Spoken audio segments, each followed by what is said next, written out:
صل على سيدنا ومولانا محمد وعلى السلام علیکم ناظرین و سامعین کرام، پروگرام یاد الہی میں روزانہ عظیم ہستیوں کے تذکارے پاک کیے جاتے ہیں اور اس کے ساتھ ساتھ کچھ ایسے موضوعات پر گفتگو ہوتی ہے جن سے آپ کو رہنمائی حاصل ہوتی ہے۔ آج بہت ہی اہم موضوع نسلی امتیازات، نسلی تفاخر، تعصب، اس میں ہر قسم کے تعصبات شامل ہیں۔ یہ قرآن و سنت کے روشنی میں اسلام ان کے حوالے سے ہماری کیا رہنمائی کرتا ہے، اس پر آج گفتگو ہوگی۔ اس سے پہلے کتاب الشفا سے آج کا وظیفہ۔ سب سے پہلا، چیسٹ پین، سینے کے درد کا روحانی علاج۔ بعض اوقات موسم کی تبدیلی کی وجہ سے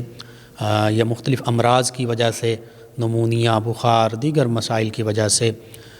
سینے میں درد ہوتی ہے، تو اس کا روحانی علاج، اگر کسی کو سینے کے کسی بھی حصے میں درد ہو تو درد والی جگہ پر 7 مرتبہ خالی انگلی کے ساتھ یا اللہ یا اللہ یا اللہ بغیر سیاہی کے لکھیں، یعنی انگلی کے ساتھ درد والی جگہ پر 7 مرتبہ آپ نے لکھنا یا اللہ یا اللہ یا اللہ، اور دن میں 7 مرتبہ یہ عمل کریں۔ انشاءاللہ سینے کا درد جو ہے اس سے اللہ سبحانہ و تعالی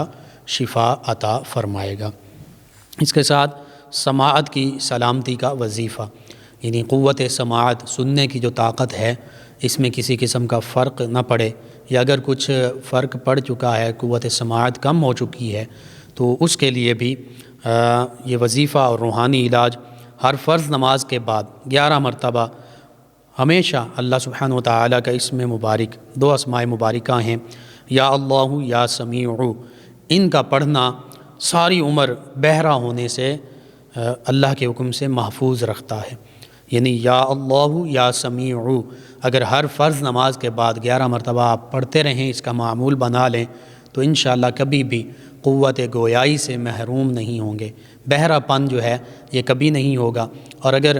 ایسا معاملہ ہے قوت گویائی کم پڑ چکی ہے تو پھر بھی اس کو اپنا معمول بنا لیں، انشاءاللہ اللہ سے امید ہے کہ قوت سماعت جو ہے اس میں بہتری آ جائے گی۔ اسی طرح تیسرا وظیفہ، سکون کی نیند سونے کا وظیفہ۔ بعض اوقات بچوں کے حوالے سے بھی پوچھا جاتا ہے، حتیٰ کہ بڑوں کو بھی رات کو نیند نہیں آتی، نیند آ رہی ہے تو سکون کی نیند نہیں آتی، کروٹیں بدلتے ہی رات گزر جاتی ہے اور صحیح طریقے سے نیند پوری نہیں ہوتی۔ تو اس حوالے سے جس شخص کو، حتیٰ کہ بچوں کو اگر نیند نہ آتی ہو تو انہیں چاہیے کہ سونے سے پہلے 100 مرتبہ، اگر چھوٹے بچے ہیں وہ خود نہیں پڑھ سکتے، ان کے والدین پڑھ سکتے ہیں، تو سونے سے پہلے 100 مرتبہ درج ذیل کلمات یہ میں بھی پڑھ دیتا ہوں، ان کو پڑھ لیں، 100 مرتبہ پڑھنے ہیں، انشاءاللہ سکون کی نیند آئے گی۔ وہ کلمات کیا ہیں؟ لا الہ الا اللہ الملک الحق المبین، لا الہ الا اللہ الملک الحق المبین، سیدنا محمد الرسول اللہ، سیدنا محمد الرسول اللہ، رسول اللہ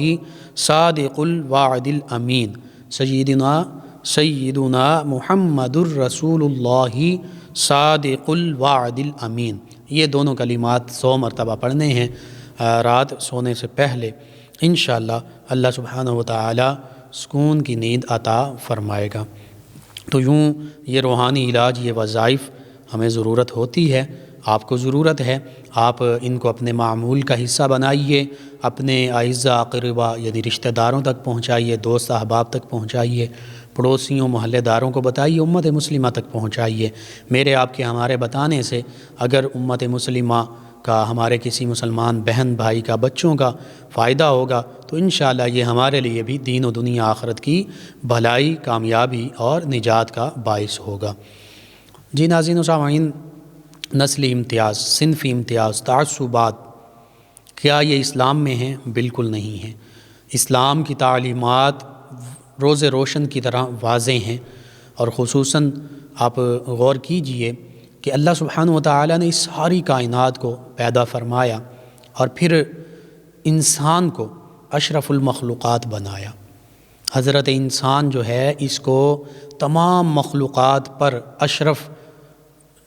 اور ممتاز بنایا، سب سے زیادہ اس کو عزت، عظمت، رفعت، کرامت کا تاج پہنایا۔ وَلَقَدْ كَرَّمْنَا بَنِي آدم اس پر گواہ ہے۔ اللہ سبحانہ وتعالیٰ فرماتا ہم نے بنی آدم کو کرامت سے نوازا، عزت اور تکریم سے نوازا، شرف سے نوازا۔ تو ساری بنی آدم کو اگرچہ اللہ سبحانہ وتعالیٰ نے عزتوں سے نوازا، لیکن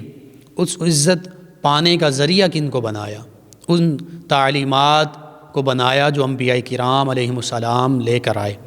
کہ جو اپنے اپنے عہد مبارکہ میں آنے والے انبیاء و مرسلین علیہم الصلاۃ و تسلیم کی تعلیمات کو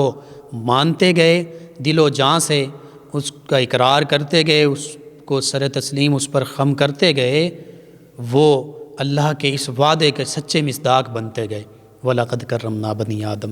بنی آدم میں سے جو انبیاء کرام علیہم السلام کے سچے پیروکار بنے، ان پر ایمان لائے، ان کی تعلیمات پر عمل پیرا ہوئے، اللہ سبحانہ وتعالیٰ نے انہیں عزتوں اور شرف سے، عظمتوں سے نواز دیا۔ لیکن جن لوگوں نے اللہ کے انبیاء و مرسلین علیہم الصلاۃ و تسلیم کا انکار کیا، ان کی تعلیمات سے منہ موڑا اور ان سے محبت کا رویہ اختیار نہ کیا، پھر وہ اس دنیا میں بھی ذلیل و خوار ہوئے اور آخرت میں بھی ذلیل و خوار ہوں گے، اللہ کے عذاب کے مستحق ہوں گے۔ تو یوں 1,24,000 کم و بیش انبیاء و مرسلین علیہم الصلاۃ و تسلیم تشریف لائے۔ اللہ سبحانہ وتعالیٰ نے مبعوث فرمایا ان عظیم ہستیوں کو۔ ایسے بھی انبیاء و مرسلین علیہم الصلاۃ و تسلیم تشریف لائے کہ جن پر کوئی بھی شخص ایمان نہ لایا، کوئی ایسے بھی انبیاء کرام تھے کہ ایک شخص ایمان لایا، 2 لائے، 10 لائے، 20 لائے، یعنی مختصر تعداد میں۔ کچھ انبیاء کرام ایسے کہ جن کی امتیں سینکڑوں کی تعداد میں، کچھ ایسے جن کی تعداد ہزاروں کی، جن کی امت کی تعداد ہزاروں میں، کچھ ایسے بھی بنی اسرائیل کا اگر ذکر کر لیں تو لاکھوں میں بھی تھے۔ لیکن جن لوگوں نے اپنے اپنے عہد مبارکہ میں اپنے اپنے انبیاء کرام علیہم السلام کی تعلیمات کو اپنایا، وہ کامیاب ٹھہرے۔ اب چونکہ اللہ کی طرف سے آخری جو صحیفہ ہے، آخری جو کتاب ہدایت ہے وہ قرآن مجید فرقان حمید ہے، آخری نبی میرے آپ کے ہم سب کے آقا و مولا صلی اللہ علیہ وآلہ وسلم ہیں، اور آخری امت محمدیہ صلی اللہ علیہ وآلہ وسلم ہے۔ تو اب نبی رحمت صلی اللہ علیہ وآلہ وسلم کے بعثت سے، آپ کے اظہار نبوت فرمانے سے قیامت تک وہی انسان، وہی بنی آدم عزت اور کرامت اور شرف کا تاج پہنے گا جو نبی رحمت صلی اللہ علیہ وآلہ وسلم کی نبوت اور رسالت پر بھی ایمان لائے گا، ختم نبوت پر بھی ایمان لائے گا، اور آخری کتاب قرآن مجید فرقان حمید پر بھی ایمان لائے گا۔ اللہ اور اللہ کے پیارے حبیب صلی اللہ علیہ وآلہ وسلم کی تعلیمات کو دل و جان سے تسلیم بھی کرے گا اور ان پر عمل پیرا ہونے کی کوشش بھی کرے گا۔ یعنی آج اور پھر قیامت تک عزت کا معیار، شرف کا معیار، فلاح اور کامیابی کا معیار صرف اور صرف ایک ہے، اور وہ دین اسلام ہے۔ وہ اللہ کے پیارے حبیب صلی اللہ علیہ وآلہ وسلم کی تعلیمات ہیں، یعنی قرآن ہے، حدیث ہے، نبی رحمت صلی اللہ علیہ وآلہ وسلم کا اسوہ حسنہ ہے۔ تو جو بھی شخص، چاہے وہ کسی قوم سے تعلق رکھتا ہو، کسی رنگ، کسی ذات پات، کسی علاقے، کسی بر اعظم سے تعلق رکھتا ہو، کسی کاسٹ سے تعلق رکھتا ہو، وہ صرف اور صرف ایک ہی صورت اس کے سامنے ہے کامیابی کی، اور وہ صورت ہے دین اسلام۔ اگر وہ دین اسلام کو سچے دل کے ساتھ، زبان کے ساتھ اس کا اقرار کرتا ہے، دل کے ساتھ اس کو تسلیم کرتا ہے، اور پھر اسلام کی تعلیمات پر عمل پیرا ہوتا ہے، تو پھر وہ اللہ سبحانہ وتعالیٰ کے تمام وعدوں کا مستحق بن جاتا ہے۔ لیکن اگر وہ آقا کریم صلی اللہ علیہ وآلہ وسلم کی ذات بابرکات کا انکار کرتا ہے، آپ کی ختم نبوت کا انکار کرتا ہے، آپ کی لائی ہوئی تعلیمات کا انکار کرتا ہے، تو پھر چاہے وہ دنیا کا کوئی بھی عہدہ حاصل کر لے، بظاہر وہ سپر پاور بن جائیں، بظاہر وہ جتنے مرضی دعوے کر لیں، حقیقت یہ ہے کہ وہ اس دنیا میں بھی ناکام ہیں، وہ کل روز محشر کو بھی ناکام ہوں گے۔ وہ اللہ کی طرف سے کسی بھی اچھے وعدے کے مصداق نہیں بن سکتے۔ ہاں، جو اللہ کی طرف سے وعیدیں آئی ہیں، جو دردناک عذاب کا ذکر ہے، جو جہنم کے مستحق ہونے کا ذکر ہے، اس کے تو وہ مستحق اور مصداق بن سکتے ہیں، لیکن حقیقت میں وہ فتح یاب نہیں ہو سکتے، وہ کامیاب نہیں ہو سکتے، وہ نہ ہی اس دنیا میں اللہ کے وعدوں کے، سچے وعدوں کے، خوبصورت اچھے وعدوں کے مستحق ہیں، نہ وہ آخرت میں اللہ کی طرف سے رحمت کے مستحق ہیں۔ صرف وجہ یہ ہے کہ کیونکہ وہ اللہ کے حکم کے مطابق، اللہ کے آخری نبی، آخری رسول پیارے آقا صلی اللہ علیہ وآلہ وسلم پر ایمان نہیں لائے۔ تو جب ایمان نہیں لائے تو پھر وہ اگرچہ جو مرضی دعوے کرتے رہیں، حقیقت میں وہ اللہ کے بندے، سچے بندے نہیں ہیں۔ وہ اللہ کی تعلیمات، اللہ کے پیارے حبیب صلی اللہ علیہ وآلہ وسلم کی تعلیمات سے منہ موڑ کر اللہ سے منہ موڑنے والے بن گئے، اور جو اللہ سے منہ موڑ لیتا ہے پھر اللہ بھی اس کی پرواہ نہیں کرتا۔ تو اس حوالے سے مسلمان بہت خوش قسمت ہیں کہ ہم اللہ سبحانہ و تعالیٰ کے حکم ہی کے مطابق محمد مصطفیٰ صلی اللہ علیہ وآلہ وسلم کی ختم نبوت، ختم رسالت پر ایمان بھی لاتے ہیں۔ ہمارا ایمان ہے آپ آخری نبی ہیں، آخری رسول ہیں، آپ کے بعد نہ کوئی نبی، نہ کوئی رسول، نہ کوئی کتاب، نہ کوئی امت، کچھ بھی نہیں، آپ ہی سب کچھ ہیں۔ تو آپ پر جو ایمان لائے گا، آپ کی تعلیمات پر عمل پیرا ہوگا، اس دنیا میں بھی کامیابی کا مستحق ٹھہرے گا، آخرت میں بھی وہ کامیابی اور جنت کا مستحق ٹھہرے گا۔ اللہم صلی علی سیدنا و مولانا محمد وعلی سیدنا۔ ناظرین سامعین، نسلی امتیازات، نسلی تفاخر، علاقائی تعصب، لسانی تعصب، ذات پات کا تعصب، مذہبی تعصب، اس حوالے سے دین اسلام کی تعلیمات کیا ہیں؟ دین اسلام کی تعلیمات بہت واضح ہیں۔ اللہ سبحانہ وتعالیٰ نے سورہ حجرات میں فرمایا، یا ایھا الناس، اے بنی نوع انسان، اے تمام لوگوں، اے تمام انسانیت، انا خلقناکم من ذکر و انثی، بے شک ہم نے تم سب کو ایک مرد اور ایک عورت سے پیدا فرمایا۔ یہاں صرف مسلمانوں کو مخاطب نہیں فرمایا جا رہا، بلکہ تمام انسانیت کو مخاطب فرمایا جا رہا ہے، چاہے وہ کسی مذہب سے تعلق رکھتے ہوں، کسی رنگ سے تعلق رکھتے ہوں، سیاہ ہوں، سیاہ فام ہوں، سفید فام ہوں، گورے ہوں، کالے ہوں، اور کسی علاقے کا بھی ذکر نہیں فرمایا، عربی ہوں، عجمی ہوں، کسی یورپ سے تعلق رکھنے والے ہوں، ایشیا سے تعلق رکھنے والے ہوں، افریقہ سے تعلق رکھنے والے ہوں، کسی ذات کا تذکرہ نہیں فرمایا کہ فلاں ذات کے تم ہو، بلکہ فرمایا یا ایھا الناس، اے تمام بنی نوع انسان، انا خلقناکم من ذکر و انثی، بے شک ہم نے تم سب کو ایک مرد اور ایک عورت سے پیدا فرمایا، یعنی سیدنا آدم علیہ السلام، سیدہ اماں حوا سلام اللہ علیہا، یہی ہمارے والدین ہیں۔ تمام انسانیت کے ماں اور باپ کون ہیں؟ سیدنا آدم اور سیدہ اماں حوا علیہم السلام ہیں۔ اللہ فرما رہا ہے اس ناطے سے تم دیکھو، اس حوالے سے دیکھو تو تم ساری انسانیت، تمام انسان برابر ہو۔ پھر فرمایا وجعلناکم شعوبا وقبائل، پھر اس نے تمہارے، اللہ فرماتا ہم نے تمہارے شعوب بنائے، تمہارے قبائل بنائے، تمہارے خاندان بنائے۔ اور کیوں بنائے؟ ساتھ اس کا مقصد بھی فرما دیا، اس لیے نہیں بنائے کہ ہم اس پر فخر کریں، ہم اس پر غرور کریں، ہم اس پر تکبر کریں کہ میں تو عربی ہوں تو میں بہت اعلیٰ ہوں، تم اجمی ہو اس لیے تم کم تر ہو، تم حقیر ہو، یا میں گورا ہوں تو میں بہت اعلیٰ ہوں، تم کالے ہو تو تم حقیر ہو، تم کم تر ہو، یا میں فلاں علاقے کے رہنے والا ہوں، میں یورپ کا رہنے والا ہوں اس لیے میں اعلیٰ ہوں، تم افریقہ کے رہنے والے ہو یا ایشیا کے رہنے والے ہو اس لیے تم کم تر ہو، تم حقیر ہو، نہیں۔ فرمایا وجعلناکم شعوبا وقبائل لتعارفوا، یہ تمہارے قبائل، یہ تمہارے خاندان، یہ تمہارے علاقے، یہ تمہارے رنگ، یہ سبھی صرف اور صرف تعارف کے لیے ہیں، یہ تفاخر کے لیے نہیں، یہ تکبر کے لیے نہیں، یہ غرور کے لیے نہیں، یہ خدا بن کر بیٹھ جانے کے لیے نہیں ہے۔ اور پھر فرمایا،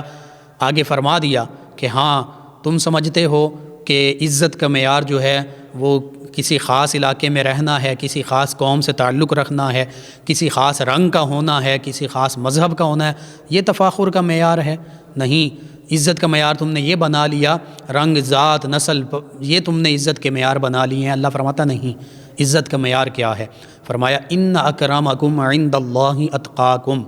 عزت کا معیار یہ ہے تم میں سے، انا بے شک، اکرمکم تم میں سے زیادہ اکرم، زیادہ عزت والا، عند اللہ اللہ کے نزدیک، اتقاکم جو تم میں سب سے زیادہ تقوی والا ہے، اللہ کا خوف رکھنے والا، اللہ سے ڈرنے والا ہے، اللہ کے احکام پر عمل پیرا ہونے والا ہے، تم میں سے وہ سب سے زیادہ عزت والا ہے۔ موسٹ رسپیکٹیبل پرسن وہ ہے جو اللہ کے احکام کی سب سے زیادہ تعمیل کرتا ہے، جو اللہ کا سب سے زیادہ خوف رکھتا ہے، جو خشیت الہی اور تقوی کا پیکر ہے۔ آج ہم نے عزت کے معیار، تکریم کے معیار، ہم اسے عزت والا سمجھتے ہیں کہ جو کسی خاص علاقے سے تعلق رکھتا ہو، جو کسی خاص زبان بولنے والا ہو، کوئی خاص زبان بولنے والا ہو، خاص رنگ رکھنے والا ہو، خاص مذہب رکھنے والا ہو، خاص ذات سے تعلق رکھنے والا ہو، ہم سمجھتے ہیں کہ وہ زیادہ عزت والا ہے۔ زیادہ مال و دولت رکھنے والا ہو، جو اپنے آپ کو سپر پاور کہرانے والا ہو، ہم سمجھتے ہیں وہ عزت والا نہیں۔ اللہ نے فرما دیا کہ اگر چاہے خاص رنگ نہ ہو، خاص علاقہ نہ ہو، خاص ذات نہ ہو، خاص قبیلہ نہ ہو، لیکن اگر وہ تقوی کا پیکر ہے، وہ دین اسلام سے تعلق رکھنے والا ہے، وہ اللہ اور اس کے پیارے حبیب صلی اللہ علیہ وآلہ وسلم کے بتائے ہوئے اصولوں اور احکام اور تعلیمات کے مطابق عمل پیرا ہو رہا ہے، اس کے مطابق اپنی زندگی گزار رہا ہے، تو چاہے تمہاری نظر میں وہ کسی کالے سیاہ فام ہو، وہ کسی افریقہ کا رہنے والا ہو، ایشیا کا رہنے والا، تمہاری نظر میں جو کم تر علاقے ہیں یا کم تر ذاتیں ہیں، کم تر مذہب بھی لوگوں نے آج سمجھا ہوا ہے، تمہاری نظر میں وہ ہو، لیکن اللہ کی نظر میں تمہاری نظر میں وہ کم تر ہے ہر حوالے سے، لیکن اللہ کی نظر میں چونکہ وہ اسلام پر عمل پیرا ہونے والا ہے، وہ تقوی اور خشیت کا پیکر ہے، تو پھر اللہ کی نظر میں وہ سب سے زیادہ عزتوں والا ہے۔ اس کی سب سے بڑی مثال آپ دیکھ لیجئے، آقا کریم صلی اللہ علیہ وآلہ وسلم نے عمل پیرا ہو کر عمل کر کے دکھایا۔ سیدنا بلال حبشی رضی اللہ عنہ، ہم قربان جائیں، بظاہر آپ سیاہ فام ہیں، بظاہر آپ غلام ہیں، اور ایک اس علاقے سے تعلق رکھتے ہیں، اس وقت میں حبش کے لوگوں کو غلام بنایا جاتا تھا، بظاہر ان کو کوئی ویلیو، کوئی قدر، کوئی عزت کی نگاہ سے نہیں دیکھا جاتا تھا، لیکن دین اسلام کو قبول کیا، تقوی کا پیکر بنے، اللہ سے ڈرنے والے بنے، تو پھر دیکھیے سیدنا عمر فاروق اعظم رضی اللہ عنہ انہیں سیدنا بلال کہہ کر مخاطب کیا کرتے، اے ہمارے سردار بلال رضی اللہ عنہ۔ نبی رحمت صلی اللہ علیہ وآلہ وسلم نے بہت بڑا عہدہ عطا فرما دیا، مؤذن رسول ہونے کا عہدہ عطا فرما دیا۔ صحابہ کرام علیہم رضوان سبھی چاہتے تھے کہ ہمیں یہ عہدہ مل جائے، ہمیں یہ منصب مل جائے کہ ہم آقا کریم صلی اللہ علیہ وآلہ وسلم کی مسجد کے مؤذن بن جائیں، آقا کریم صلی اللہ علیہ وآلہ وسلم کے حکم پر مؤذن رسول بن جائیں، مؤذن مسجد نبوی بن جائیں، لیکن آقا کریم صلی اللہ علیہ وآلہ وسلم نے یہ بڑا عہدہ کس کو عطا فرمایا؟ سیدنا بلال حبشی رضی اللہ عنہ کو عطا فرمایا۔ حدیث مبارکہ میں آتا ہے کہ جو 12 سال تک اذان پڑھتا ہے، اذان دیتا ہے، اور ویسے بھی مؤذن کے لیے بلا تخصیص فرمایا کہ جو اذان دینے والا ہے، کل روز محشر اس کی گردن سب لوگوں کی گردنوں سے بلند ہوگی۔ کیا مطلب؟ کہ اسے اللہ سبحانہ وتعالیٰ کی بارگاہ میں سب سے بلند مقام حاصل ہوگا۔ تو نبی رحمت صلی اللہ علیہ وآلہ وسلم کس کو بلند مقام دے رہے ہیں؟ جس کو آج کے سو کالڈ مہذب سیویلائزڈ معاشرے امریکہ اور یورپ، جو اپنے آپ کو اپنی دانش میں سمجھتے ہیں ہم بڑے مہذب ہیں، بڑے تہذیب یافتہ ہیں، وہ آج سیاہ فام لوگوں کو عزت دینے کے لیے تیار نہیں، انہیں برابری کے حقوق دینے کے لیے تیار نہیں۔ امریکہ میں سیاہ فام لوگوں کو قتل کر دیا جاتا ہے، پولیس جو ہے ڈائریکٹ فائر کر کے قتل کر دیتی ہے، اور پھر اس پر انہیں کوئی شرمندگی محسوس نہیں ہوتی۔ بظاہر یہ سیویلائزڈ ہونے کا، مہذب اور تہذیب یافتہ ہونے کا دعویٰ کرتے ہیں، لیکن حقیقت میں کوئی ان کے پاس سیویلائزیشن نہیں، کوئی تہذیب نہیں، تہذیب کے یہ قریب سے ہی نہیں گزرے۔ یہ تہذیب جو ہے، یہ سیویلائزیشن نبی رحمت صلی اللہ علیہ وآلہ وسلم نے ہمیں سکھائی ہے۔ اسلام میں ایسا کوئی معیار نہیں ہے کہ یہ فلاں، یہ چونکہ دولت مند ہے تو اس کی عزت زیادہ ہوگی اور یہ غریب ہے اس کی عزت کم ہوگی، نہیں۔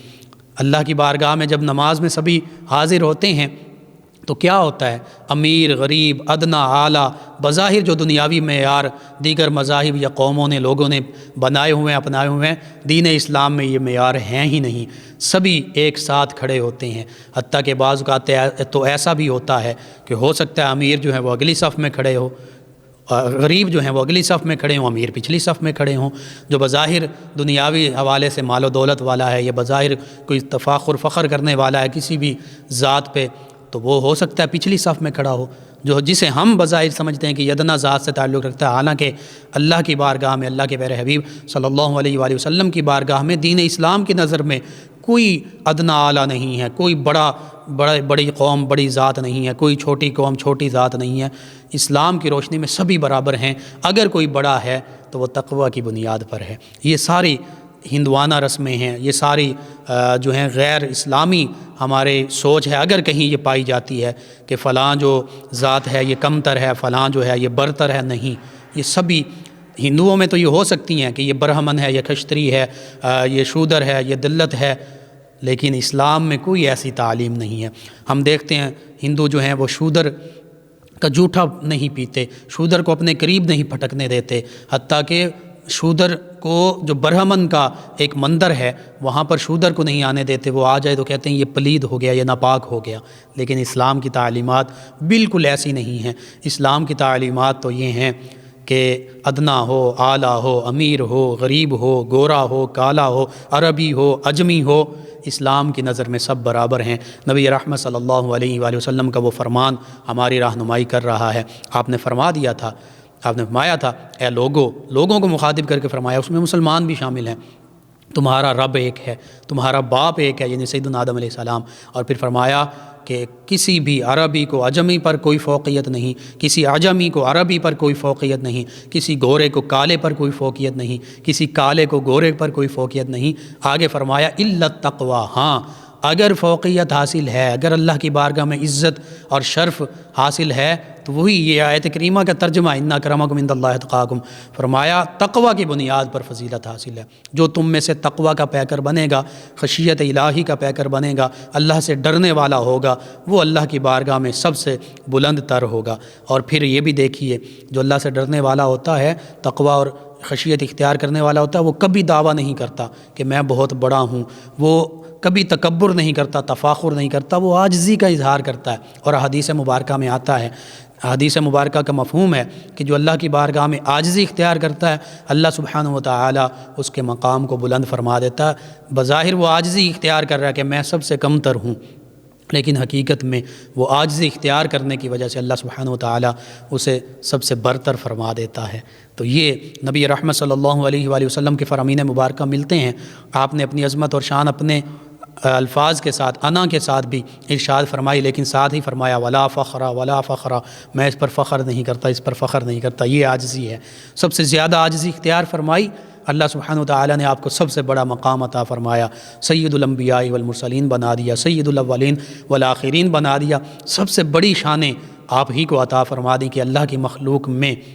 سب سے افضل و اعلیٰ، سب سے برتر و بالا میرے آپ کے ہم سب کے آقا و مولا صلی اللہ علیہ وآلہ وسلم ہیں۔ تو یوں آج کے جو سو کالڈ مہذب معاشرے، اپنے آپ کو سپر پاور کہلانے والے، چاہے یورپین ہوں چاہے امریکنز ہوں،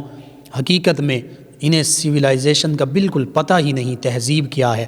بظاہر تو یہ کہتے ہیں کہ ہمارے ہاں جانوروں کے بھی حقوق ہیں، کتوں کو بھی حقوق ہیں، لیکن حقیقت میں ان کی دوہری پالیسیاں، دوہرے معیار ہیں، ڈبل سٹینڈرڈ ہیں، منافقت ایسی ہے کہ مسلمانوں کے حوالے سے یہ دوسرا معیار رکھتے ہیں۔ مسلمان ان کی نظر میں انسان نہیں ہے، کبھی افغانستان پر چڑھ دوڑتے ہیں، کبھی عراق پر چڑھائی کر دیتے ہیں، کبھی لیبیا پر چڑھ دوڑتے ہیں، کبھی شام پر بمباری کر دیتے ہیں۔ دوسری جانب ہم ہندوؤں کو دیکھتے ہیں کشمیر میں مسلمانوں کو مار رہے ہیں، یہودیوں کو دیکھتے ہیں فلسطین میں مسلمانوں کو مار رہے ہیں۔ تو جانور تو ان کی نظر میں ان کی جان کی تو قیمت ہے، لیکن بندہ مومن کی چونکہ انسان کی جان کی قیمت نہیں، صرف اس وجہ سے کہ یہ مسلمان ہیں، تو یہ ان کا دوہرا معیار ہے، یہ ان کی منافقت ہے۔ تو یہاں سے پتہ چلتا ہے کہ یہ ان کے اندر کوئی سویلائزیشن نہیں۔ یہ مسلمانوں کے بارے میں پروپیگنڈا کرتے ہیں کہ یہ وحشی ہیں، حقیقت میں یہ خود وحشی ہیں۔ انہیں انسانیت پر ظلم کرتے ہوئے شرم نہیں آتی۔ کوئی کسی قسم کے UN کے قوانین، ہیومن رائٹس کے جو قوانین ہیں، انسانی حقوق کے جو قوانین ہیں، وہ کدھر جاتے ہیں اس وقت جب یہ مسلمانوں پر ظلم کر رہے ہوتے ہیں، ان پر گولیاں برسا رہے ہوتے ہیں، ان پر بمباری کر رہے ہوتے ہیں، ان پر ڈرون سے حملے کر رہے ہوتے ہیں۔ اس وقت وہ انسانی حقوق کے جو قوانین ہیں، اصول ہیں، وہ کدھر چلے جاتے ہیں۔ تو پتہ چلتا ہے کہ حقیقت یہ ہے کہ یہ دنیا کے سب سے ان سویلائزڈ لوگ ہیں، غیر مہذب یہ لوگ ہیں، غیر مہذب معاشروں میں رہتے ہیں، اور خصوصاً مسلمانوں کے حوالے سے جب بات آتی ہے تو پھر یہ مسلمانوں کو انسان تو درکنار، جانور بھی نہیں سمجھتے کہ جانوروں کے تو یہ حقوق بیان کر رہے ہوتے ہیں، جانوروں کی تو جان کی پرواہ کر رہے ہوتے ہیں، انسانوں کی، مسلمانوں کی انہیں جان کی بھی پرواہ نہیں، مسلمانوں کے حقوق کی بھی پرواہ نہیں۔ آج دیکھ لیجئے، آج فلسطین، کشمیر، یمن، شام، افغانستان، عراق، برما، آذربائیجان میں کیا ہوا، اور دیکھیے کہ جو مسلمان غیرت رکھتے ہیں، حمیت رکھتے ہیں، جہاد کرتے ہیں اسلامی ریاست ہونے کے ناطے، اپنا علاقہ واپس لینے کے لیے جنگ کرتے ہیں، آج آذربائیجان کو اللہ سبحانہ و تعالیٰ نے فتح و نصرت عطا فرمائی ہے۔ وہ کارابوخ کا علاقہ جو 22 سال پہلے ان سے چھن گیا تھا، جہاں آرمینیا نے چھین لیا تھا، اور وہاں پر مساجد میں جانور باندھے گئے تھے، حتیٰ کہ سور تک باندھے گئے۔ انہوں نے ہمت دکھائی، جرت اور غیرت کا مظاہرہ کیا، آذربائیجان کی فوج نے جہاد کیا، جنگ لڑی اپنے حقوق کے لیے، تو آج دیکھیے کارابوخ کا علاقہ اللہ سبحانہ و تعالیٰ نے انہیں واپس عطا فرما دیا ہے۔ آج مسلمانوں کی 34 ممالک کی فوج ہے، متحدہ فوج ہے، جس کے سربراہ ہمارے ریٹائرڈ جنرل ہیں، اور مقصد یہی تھا اس فوج کا کہ مسلمان جہاں بھی مسلمانوں پر ظلم ہوگا، مسلمانوں پر جنگ مسلط کی جائے گی، ان کا دفاع کیا جائے گا۔ تو وہ فوج ہمیں کہیں نظر نہیں آتی، کدھر ہے وہ مسلمانوں کی 34 ممالک کی دفاعی فوج کہ جس نے مسلمانوں کے لیے لڑنا تھا؟ کشمیر میں آج ضرورت ہے، فلسطین میں ضرورت ہے، شام میں ضرورت ہے، عراق میں، افغانستان میں ضرورت ہے، لیکن ہمیں نظر نہیں آتا۔ لیکن جن مسلمانوں نے جہاد کیا آج بھی اس دور میں، آذربائیجان کے مسلمانوں نے، اللہ سبحانہ و تعالیٰ نے، آپ دیکھ لیجئے، انہیں فتح و نصرت عطا فرمائی ہے، ان کے علاقے انہیں واپس مل چکے ہیں۔ بس یہی ایک ہی شرط ہے، ایک ہی ضرورت ہے کہ اگر آج بھی مسلمان اپنے حقوق کے لیے، اپنے حق کے لیے لڑنا، ہم نے کسی پر جنگ مسلط نہیں کرنی، جہاں جنگ مسلط ہے وہاں ہمیں اپنے مسلمان بھائیوں کے لیے لڑنا ہے، جہاں جنگ مسلط ہے اس جنگ کے اپنے دفاع کے لیے لڑنا ہے۔ تو اگر آج مسلمان اپنے دفاع کے لیے لڑتے ہیں تو انشاءاللہ اللہ سبحانہ و تعالی مسلمانوں کو ہر میدان میں، ہر ملک میں جہاں مسلمانوں پر ظلم کیا جا رہا ہے، فتح و نصرت اللہ عطا فرما سکتا ہے۔ بس اللہ سبحانہ و تعالی سے یہ دعا ہے کہ اللہ سبحانہ و تعالی ہمیں فتح و نصرت، اللہ سبحانہ و تعالی ہمیں یہ جرت عطا فرمائے، جیسے آذربائیجان کے لوگوں کو، اس فوج کو جرت عطا فرمائی ہے کہ انہوں نے اپنا مقبوضہ علاقہ جو تھا، جس پر غیر مسلموں نے قبضہ کر لیا تھا اور ناجائز قبضہ کیا ہوا تھا، اس کو واپس لے لیا۔ آج کشمیر پر ناجائز قبضہ ہے، آج فلسطین پر ناجائز قبضہ ہے، آج دیگر اسلامی ممالک میں، برما میں ہمارے مسلمان بچوں کو، خواتین کو، مردوں کو، بوڑھوں کو زندہ جلا دیا جاتا ہے، آگ کا ڈھیر بنا دیا جاتا ہے، راکھ کا ڈھیر بنا دیا جاتا ہے۔ تو ہمارے سروں پر جوں بھی نہیں رینگتی، ہمیں کوئی پرواہ نہیں ہے، کیونکہ ہم زندہ ہیں، ہم عیش و عشرت میں موجود ہیں، پڑے ہوئے ہیں، اس وجہ سے ہمیں ان مسلمانوں کی پرواہ ہی نہیں ہوتی، کسی قسم کی ہم ان کے لیے بات ہی نہیں کر سکتے۔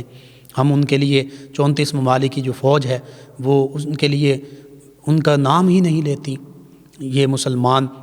علامہ اقبال علیہ الرحمہ نے فرمایا تھا، بجھی عشق کی آگ اندھیر ہے، مسلمان نہیں راکھ کا ڈھیر ہے۔ وہ اللہ کے حبیب صلی اللہ علیہ وآلہ وسلم کی محبت اور عشق کی جو آگ تھی وہ بجھ گئی، تو راکھ کا ڈھیر بن گیا، اندھیر ہو گیا، اندھیری ہے، اندھیر نگری ہے دنیا میں جو برپا کی گئی ہے کہ مسلمانوں کو مارا جاتا ہے، کوئی پرواہ نہیں کی جاتی۔ ویسے وہ دعویٰ کرتے ہیں کہ ہم جانوروں کے، کتوں کے بھی حقوق پورے کرنے والے ہیں، یہاں پہ انسانوں کو جانوروں سے بھی بدتر سمجھا جاتا ہے۔ مودی نے گجرات میں کتنے ہزاروں مسلمانوں کو قتل کروایا، شہید کروایا، حتیٰ کہ آگ لگوا دی گئی۔ آج کشمیر میں وہی مودی مسلمانوں پر ظلم و ستم کے پہاڑ توڑ رہا ہے، لیکن ہمیں کوئی پرواہ نہیں ہے۔ بس اللہ سبحانہ و تعالی سے دعا ہے کہ اللہ سبحانہ و تعالی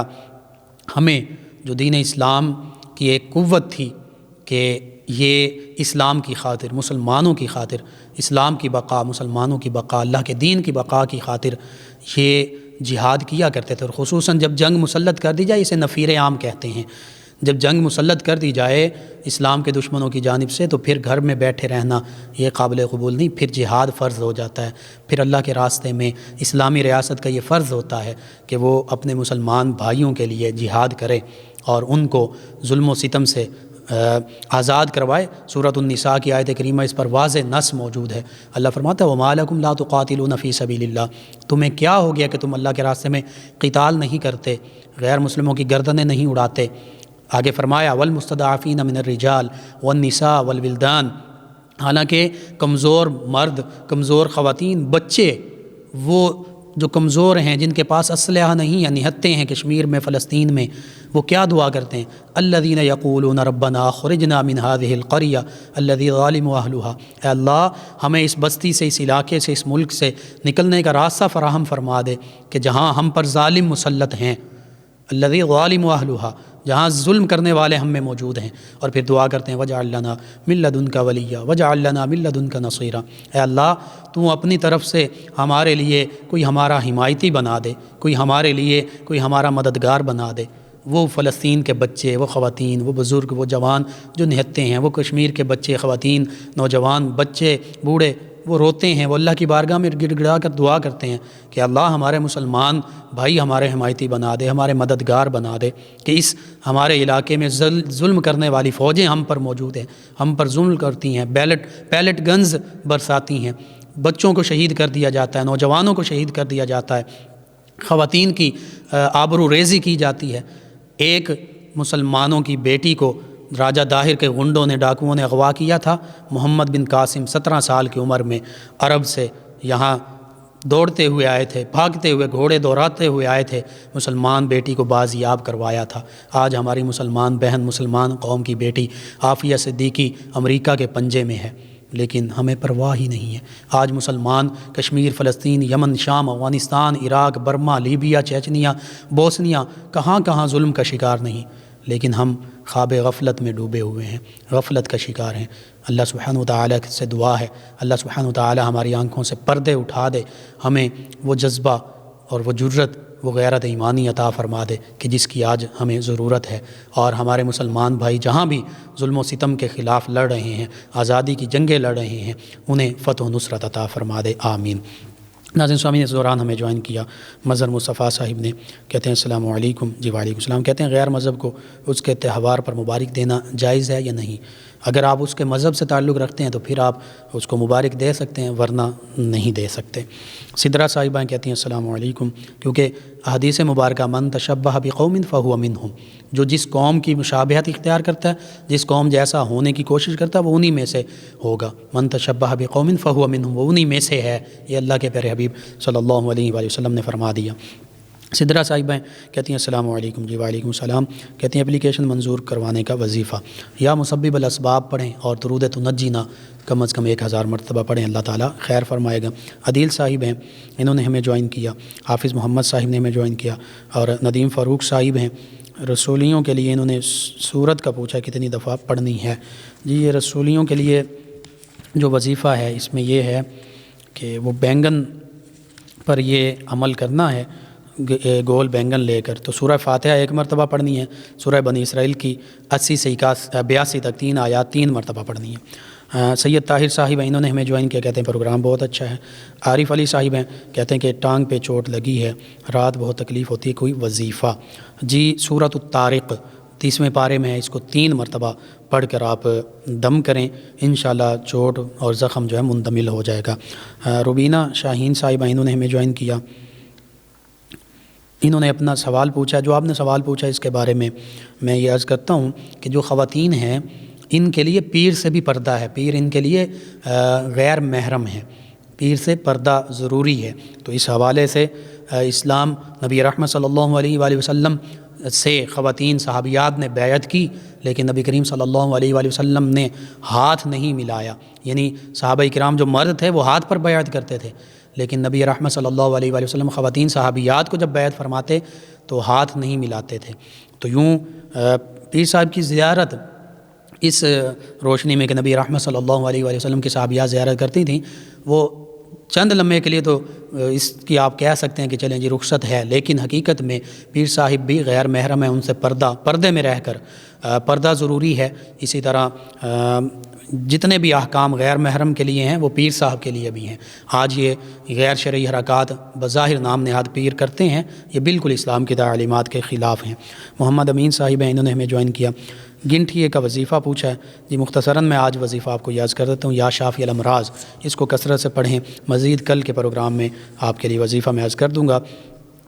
ہمیں ان کے علاوہ میں جوائن کیا طاہرہ صاحبہ نے اشراق کا وقت پوچھا ہے۔ جی طلوع آفتاب کہ 20 منٹ بعد تقریباً غالباً آج کل جو ہے 7:10-15 پہ یہ سٹارٹ ہو رہا ہے۔ عمران صاحب نظر کی کمزوری کا وظیفہ پوچھا ہے، یہ یا ظاہر یا نور 500 مرتبہ پڑھیں، انشاءاللہ اللہ تعالیٰ بہتری فرمائے گا۔ بچوں کی ضد کے لیے سورہ یاسین پڑھ کر دم کر دیں۔ جی ناظرین و سامعین، پروگرام کا وقت ختم ہو جاتا ہے، انشاءاللہ کل صبح دوبارہ آپ سے ملاقات ہوگی پروگرام یاد الہی میں۔ اپنے میزبان محمد لقمان رضا اور ہماری ٹیم کو اجازت دیجیے، اللہ نگہبان۔ اللهم صل على سيدنا ومولانا محمد